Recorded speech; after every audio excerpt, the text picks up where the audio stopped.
បាទគ្រប់នេះសួរពុកម៉ែបងប្អូនទាំងអស់គ្នាដែលស្រឡាញ់វិស័យចិញ្ចឹមសត្វអញ្ចឹងថ្ងៃនេះមកថត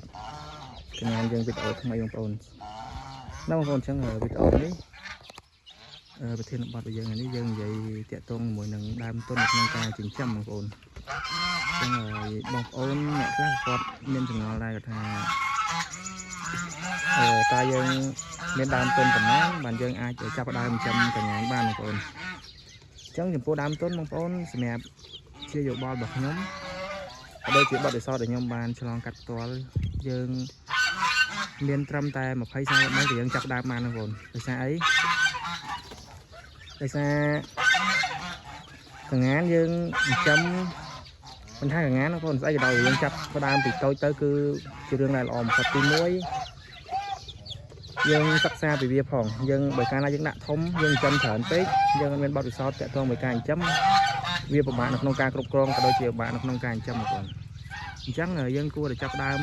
ពីតិចតួចទៅអញ្ចឹងជាស្ដែងដូចខ្ញុំចាប់ដើមដំបូងហើយតែមេ2និងស្មូល1ទេក៏ប៉ុន្តែ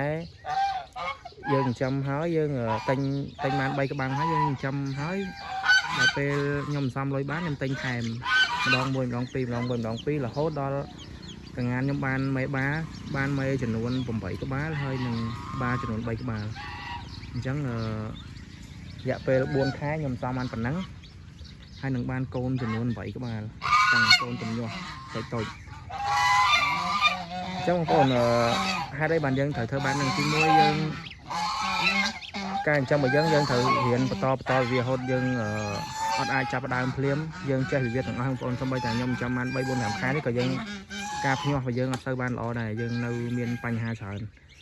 ហើយកងាខ្ញុំក៏វាអត់បានលូនទៅមុខដែរមានមេខ្លះវានៅរោសបុកយើងបើថាខ្ញុំយកពងចេញចឹងមេនៅរោសបុកមេនៅក្នុងនៅខាបអត់មានពងក៏វាខាបដែរចឹងមិនថាយើងមានរឿងច្រើនបងប្អូនចឹងបើសិនតែយើងដាក់ដើមទុនច្រើនភ្លាមយើងអត់ចេះតន់ចេះមើលថែវាមានបញ្ហាហើយដើមទុនយើងវាចំណាយច្រើនចឹងយើងដាក់តិចទៅយើងបានបទពិសោធន៍នៅក្នុងការចិញ្ចឹមហើយចំណាយដើមទុនតិចអាហ្នឹងដូចយើងសំលុយបងប្អូន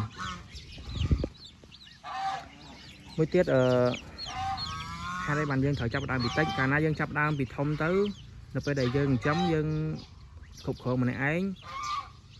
ទៅពេលមានបញ្ហាទី1ខាតទាំងលុយក៏ច្រើនហើយខាតទាំងពេលវេលាហើយនឹងបាត់បង់កម្លាំងចិត្តបងប្អូនអញ្ចឹងសម្រាប់ការធ្វើអីមួយបើយើងបាត់បង់លុយកាក់ខាតបងវាអត់សូវហ្មងសំខាន់ទឹកចិត្តយើងបើមិនយើងចាំឲ្យយើងពឹងខ្ពស់លើវាយើងចាំច្រើនដល់ពេលមានបញ្ហាយើងពិបាក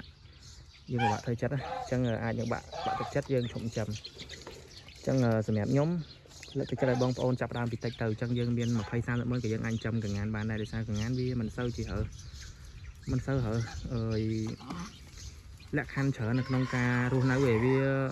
បើនិយាយមែនតើទៅហងនេះតាំងពីពិតហងដោយសារខ្ញុំធ្លាប់ធ្វើពីមុនមកទេធ្វើមុនខ្ញុំចាំមន់អញ្ចឹងយើងមានហងស្រាប់បើមែនតើទៅវាមានតែហងតូចមួយប្រក់តាសង្កសីឬក៏តាប៉ាតង់ក៏វាអាចពងបានដែរបងប្អូនអញ្ចឹងបានខ្ញុំចង់ឲ្យបងប្អូនយើងចាំពីតូចទៅចាំពីតូចទៅវាផ្ដល់ភាពងាយស្រួលឲ្យយើងកាលណាយើងចេះគ្រប់គ្រងអាតូចហ្នឹងហើយដល់ពេលដែលសត្វរបស់យើងច្រើនក៏យើងអាចគ្រប់គ្រងវាបានដែរអាហ្នឹងអញ្ចឹងណាបងប្អូនអញ្ចឹងហើយយើងបើបងប្អូនមានលទ្ធភាពក៏ល្អដែរយើងចិញ្ចឹមធំក៏ចិញ្ចឹមទៅប៉ុន្តែអ្នកដែលអត់មានលទ្ធភាពហើយចង់ចិញ្ចឹមកុំបាច់នៅឆ្ងល់បងប្អូនមានត្រឹមតែ20 30ម៉ឺនក៏យើងអាចចិញ្ចឹមបានដោយសារកងានមួយឥឡូវបច្ចុប្បន្នបើយើងទិញថាអាចនឹងបើមិនបាអាចនឹងមួយ10ម៉ឺនហ្នឹងបងប្អូនnhưng màយើងទិញមិនបានគេអញ្ចឹងយើងមានដើមទុនតិចយើងដាក់តាមតិចទៅបើយើងមានច្រើនអានឹងយើងគិតតាមនឹងទៀតទៅប៉ុន្តែសម្រាប់ខ្ញុំលើកទឹកចិត្តឲ្យបងប្អូនយើងចិញ្ចឹមពីតិចតួចទៅវាល្អបងប្អូនអញ្ចឹងវីដេអូហ្នឹងគឺមានប៉ុណ្្នឹងទេបងប្អូនយើងចង់ចាប់ដើមចិញ្ចឹមតិចតួចចំណេះពីការងារយើងអាចចិញ្ចឹមបានដើមទុនតិច